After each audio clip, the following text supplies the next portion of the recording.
Should probably fix my hair. Hello, my name is Ivy and welcome back to my channel. I want to talk about eyeshadow palettes today. Shocker. Feels even stupid just saying it. It's literally half of what I talk about, or more than half of what I talk about. Today's video is actually a special one because it is inspired by my friend Juliet. You may know her as Mostly Matte on Instagram. I recently discovered that Juliet had a YouTube channel back a couple years ago, and she only has 2 videos that are live right now on YouTube. So I talked to Juliet about those 2 videos because I watched them both and was instantly obsessed and was just like, why did you stop doing YouTube? I love these videos. You're fantastic. And they explained to me that, right now they just don't have the space and they want to do it the way they want to do it. And so right now, YouTube channel for her is not in the cards.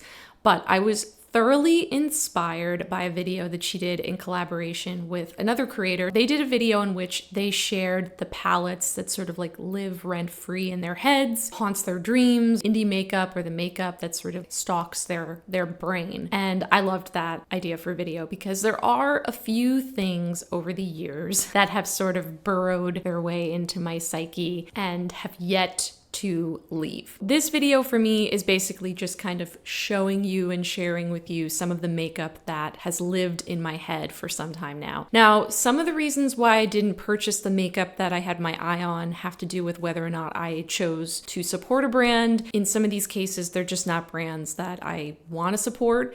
In some cases, they're limited edition products that sold out and I just didn't get a chance to purchase them.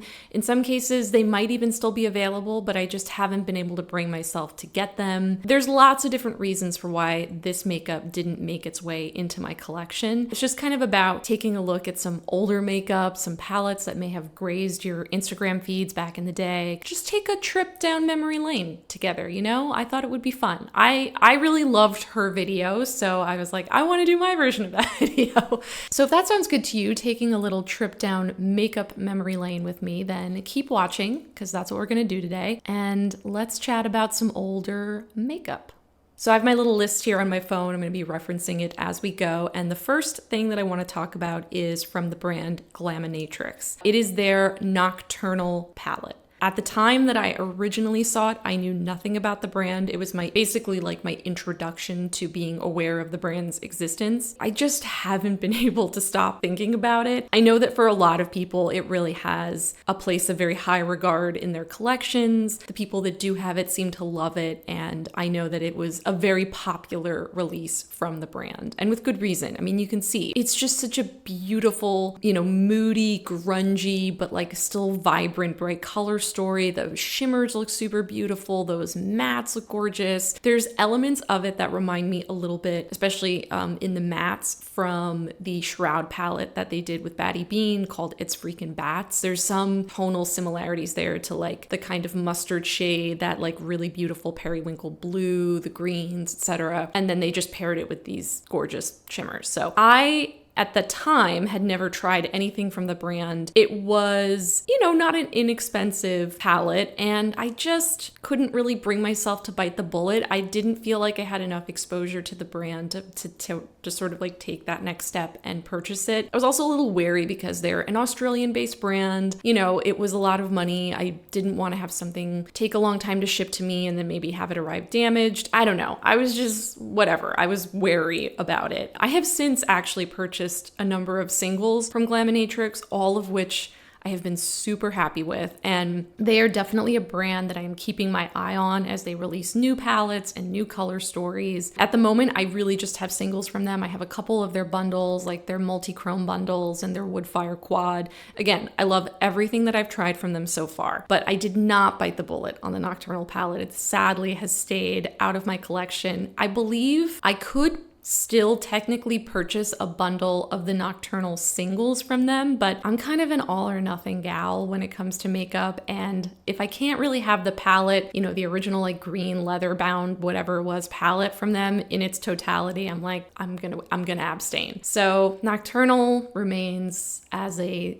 wish list item / just kind of like in my brain space as maybe I make my own color stories. But it's a beautiful palette. I think it's really cool. And again, I know a lot of people who've used it and have confirmed it's pretty dope. So the next two palettes are both old palettes from Kaleidos Makeup. I recently kind of mentioned that Kaleidos is not quite doing what it seems like they used to do as far as more out there, bright, vibrant color stories. A lot of what they're doing right now are these like kind of smoky neutrals and a lot of very, earthy, tonally, like just very, very different types of makeup from what they did back in the day and how they started. They started as a very kind of like kooky, vibrant brand. And when they released the Club Nebula palette, which I believe was in collaboration with Angelica Nyquist, and the Flower Punk palette, both of those are palettes that I saw and thought were really beautiful.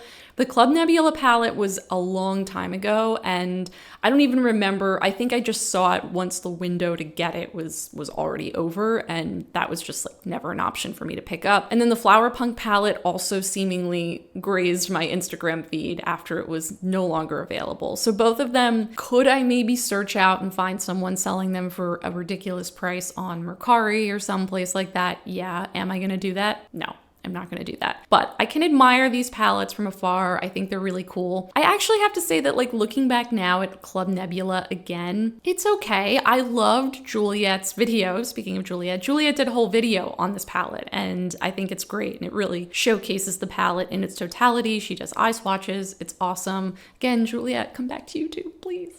But yeah, that palette, I mean, it's still cool. I still think it's cool. Does it hold up in my like contemporary collections mind space now? Maybe not. Flower Punk, I still think is so dope. I just love this like bright pastel-y, but still punky kind of color story. I mean, there's a reason why it's on this list. I just think it's really cool. As someone that has only tried one piece of makeup, well, technically two pieces of makeup from the brand now, it's hard to say what the Kaleidos quality is like over a period of time in terms of consistency. I find that the quality of the one palette that I have from them, which is what's it called?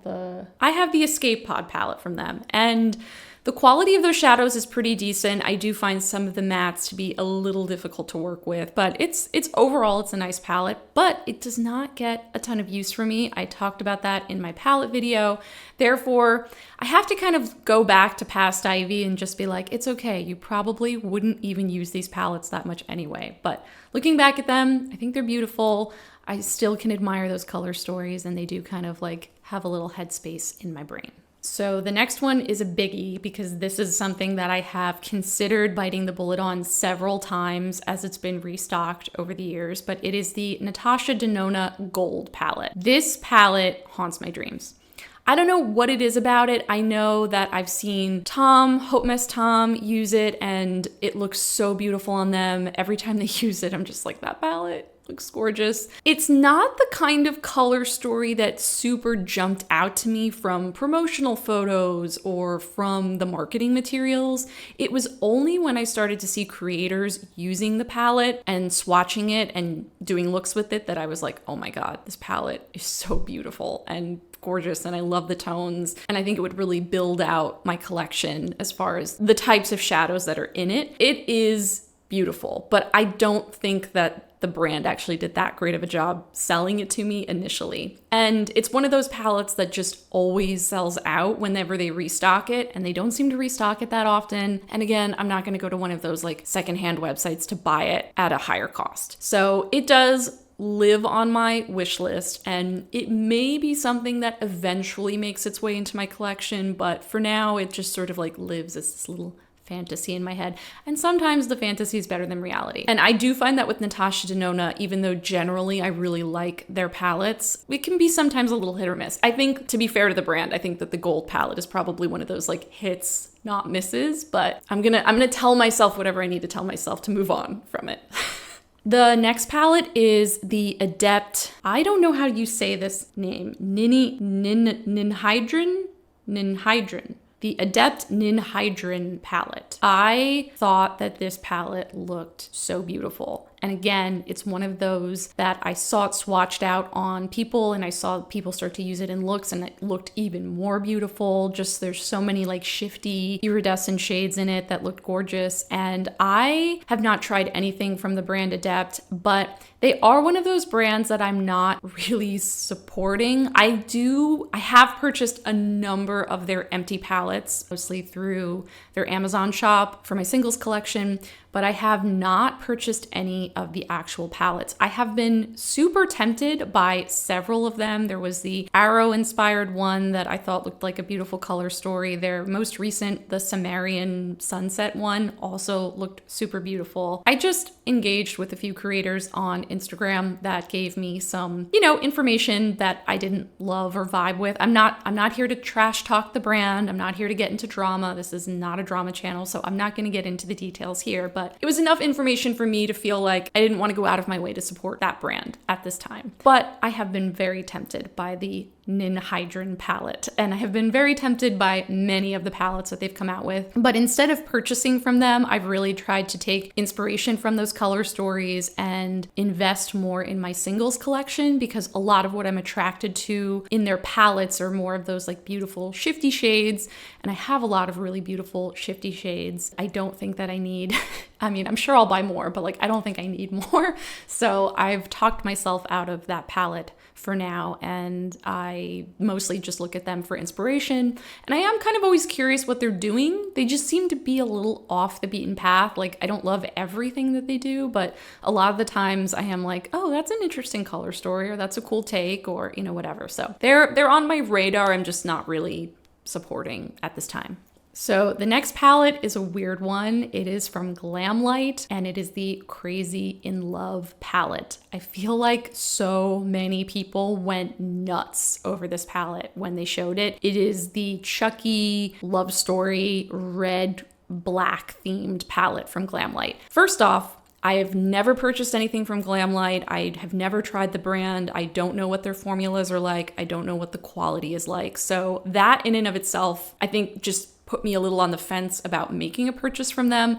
Secondly, I'm not like a big Chucky person or a big IP makeup person. I actually prefer, for the most part, unless I'm super passionate about the IP, which there are very few things like that for me, I prefer my makeup to not be like IP driven. And so I was like, I think this color story is cool and interesting, but I don't really know that I want or need like a Chucky themed palette in my life. And also I believe it sold out or like took a long time to restock. And so it was one of those things where I was like, well, I already missed the boat anyway. I did check recently and saw that I like could order it again if I really, really wanted to, and I still didn't do it. So obviously there's enough here that's clearly holding me back from biting the bullet, but I do still occasionally see it or look at it or see people use it and go like, ooh, that is cool. I really like that. It's just different and weird and interesting and really unlike anything that I have. But I also know in my heart, it's the kind of thing that I'm just not going to get enough use out of. I'm going to use it once or twice, think it's cool, and then it's going to sit in my box and just not get use from me. And I'm really, really, really trying hard to like cull back on my purchases that veer in that direction, because I don't want to be wasteful. And I want to buy makeup that I'm going to use. I don't want to buy makeup that's just going to sit there. The Glamlight Crazy in Love palette is destined for my eternal wish list, but I do think it's really cool. The next palette is from Nomad, another brand that I have never tried, and it is their Ghost Town USA palette. This palette released this fall. I think Nomad releases like once every 2 to 3 months, something along those lines. They come out with a new palette. There are these like diehard Nomad fans. They have a very like strong following. However, all of the feedback that I've solicited about the brand has been kind of either like mid to negative with like a few positive reviews thrown in there. Most people have told me that they feel like the shimmers are like, okay, fine. They say that the mattes are really beautiful and blendable and strong, and that they do often do kind of interesting or different color stories. I think that's up for debate because a lot of the color stories I've seen, I have not been tempted by. This color story got me, especially the way that Riley talked about it, where it was like her ideal makeup looks like, a watercolor, like watered down watercolor in in a cup kind of color, like, you know, as if you took your brightest color and you watered it down and then you threw some shimmer in it. Like, that's her ideal color story. That's exactly what the Ghost Town USA palette looks like. It looks like these muted, earthier versions of beautiful shimmers and matte shades. I did feel like I was tempted by it, but then there was this whole to-do, maybe some of you saw it, about, you know, this pan embossing that they did, and it really, really turned me off. I just felt like it was just a real big miss by the brand, a real big oversight. It was very triggering for a lot of people. It was unnecessary. Like, there wasn't really any discussion about it by the brand. I'm not here to trash talk. I just wasn't really sure that I personally wanted to support the brand, especially on this purchase, so I abstained. But I do think that the palette looks beautiful, and I have to say that from the people I've seen use it, again, the looks I've seen done with it look really beautiful. But I also have an amazing eyeshadow collection. I have tons of beautiful makeup, and I can definitely do very similar, if not even better looks with my own makeup. So it's one of those things that I think I took more inspiration from, less about needing to buy it, but I thought it was really cool when I saw that it was released, and I'm fine with not having purchased it. Let's talk about the Odin's Eye Christmas palettes. If you follow me on Instagram, I did share recently just some top line thoughts about the brand. They are no longer a brand that I am supporting. I do have a number of palettes from them, palettes that I'm still going to use, and, you know, I'll leave the door open in the future if they start to change how they approach their marketing and the types of creators that they use and the types of marketing materials that they put out there. Right now, they are not particularly inclusive, and it's just making a lot of people feel very unincluded, and I'm not here for that. Just not here for that. So Odin's Eye is a brand, again, I've supported them in the past, not currently supporting them. And I remember when the Christmas palettes were released, the brand does this all the time. They do limited edition releases for basically every palette that they come out with. It's very annoying. It's very frustrating. I do get it in some ways, but I also find it annoying. And the Christmas palettes in particular they were pretty. They were really pretty. There's really no other way to put it. They had this really nice, warm, kind of traditional Christmas toned color story, and then this beautiful blue and purple and kind of gold color story that really spoke to me. I see them all the time. I see people use them. I'm always just like, that is a palette that I would use a lot. That is a palette that I would love. That is a palette that I think holds up and I love. I think they're beautiful, but I didn't buy them. And they are one of those, like, again, really, really, really difficult to find things now that you can only get secondhand from people, and people have tried to sell them at ridiculous markups. So that's not happening. I feel better now in knowing what I know about the brand, like the fact that I didn't buy them and I didn't support, but I still see those palettes and go like, gosh darn, I really think those are beautiful. But again, I'm not supporting the brand right now. I just like looking back at them and thinking about how pretty they are. They are not entirely like, there's nothing super unique about the shades in there. They're just really pretty color stories. And so I have thought about this coming Christmas trying to dupe them out myself. Now that the color stories have been around for a while, there's plenty of swatches, plenty of marketing around them. I can have enough information to probably make fairly successful dupes for myself. So that might be a little like project this winter. They live rent free in my head, but I'm pushing them out in favor of cool, better brands.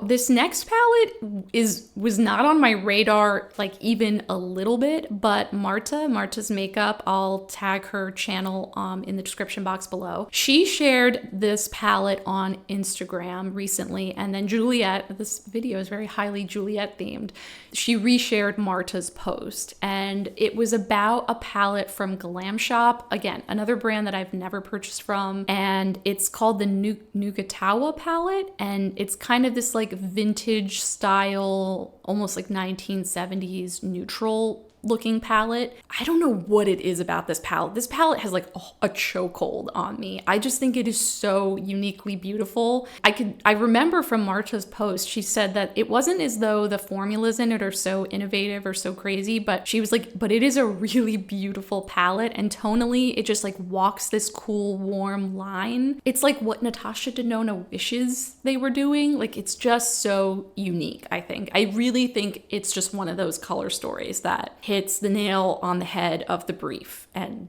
and really delivers. This is a palette that is still available, but I realized that it was going to cost so much in shipping, and then with the like currency, converter or whatever, that it was going to end up costing me a ridiculous amount to get this palette, especially considering the size.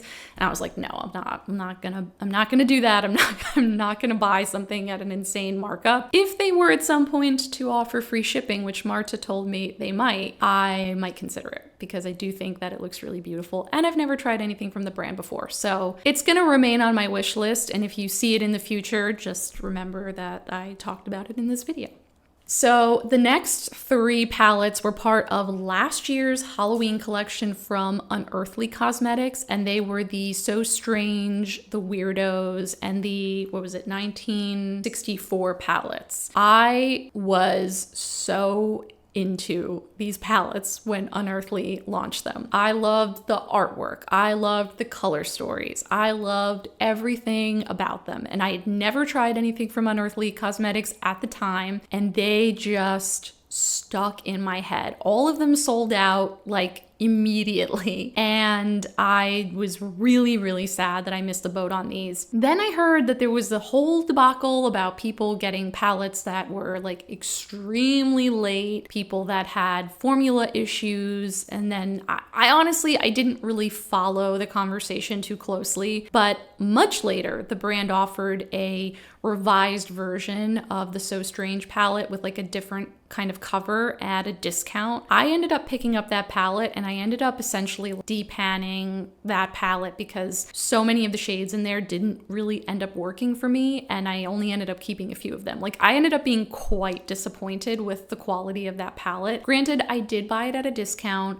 but I was still really disappointed. And it has, that whole experience actually, I will say, has kind of turned me off a little bit to Unearthly. There's been some recent releases that have piqued my interest a little bit, but I just keep going back to my experience with that the Weirdos, with the Weirdos palette, that it's really kind of turned me off to wanting to dive into making another purchase from them, unfortunately. But I still go back to this Halloween collection in its original packaging, which again, just I thought was so pretty and so cool and so unique that I still covet it. Like, I covet it in its original format, but they're not available anymore. And again, I don't even know that I would purchase them anymore knowing what I know now. I'm rooting for Unearthly. I want to see them do well, but I'm really on the fence about buying from them again because my experience with that one palette was so negative. But if you've had great experiences with them, let me know how their current palettes are, what the quality is like, because I'm vaguely curious to see what they continue to do. I think that owner is someone who definitely, again, is kind of good at putting together unique color stories. I'm not always into them, but some of them I think are pretty interesting. So I like to see that. The last thing is from Linda Hallberg Cosmetics, LH Cosmetics. It's called their Shimmer Saga Quad. I saw Lauren May Beauty share about this Shimmer Saga Quad ages ago in some video, and I have not been able to stop thinking about it since. It's just a quad. It's not inexpensive, of 4 ethereal kind of shimmery shades, but she just made them look so good.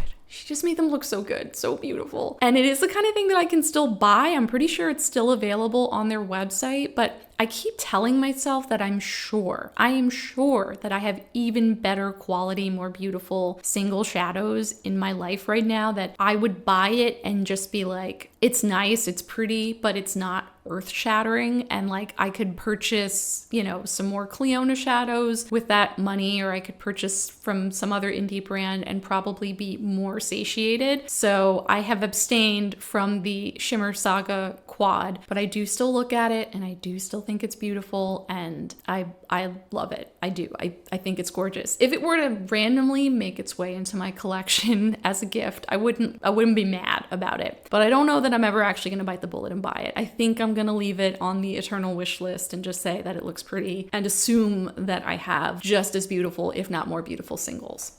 All right, that's my little roundup. I really did try to kind of go back in my mental history and remember some of the things that have been living in my head for a while. And a lot of them, like I said, there's a variety of reasons why certain things never made their way into my collection and other things took their place. What I've learned over time is that there will always be things that you want to buy. There will always be makeup that I want to buy. There will always be an ever evolving wish list, but figuring out what you actually want to spend your money on and who you want to support is a big piece of the puzzle. So it's fine that I have this like long wish list and I'm not upset about it, but I'm certainly not going to buy everything, and I'm generally happy where I have spent my money. So I have no regrets is what it.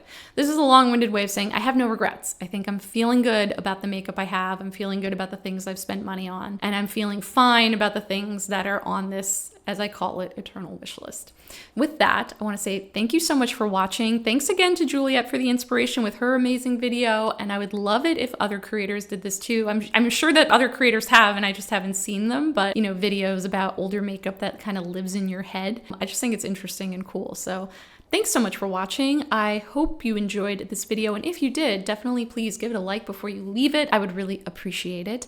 And subscribe so that you can hang out with me in more future videos. I am trying to put out more videos. I don't know if you've noticed, but I'm trying to put out more videos. So if you subscribe, you'll be around for all of it.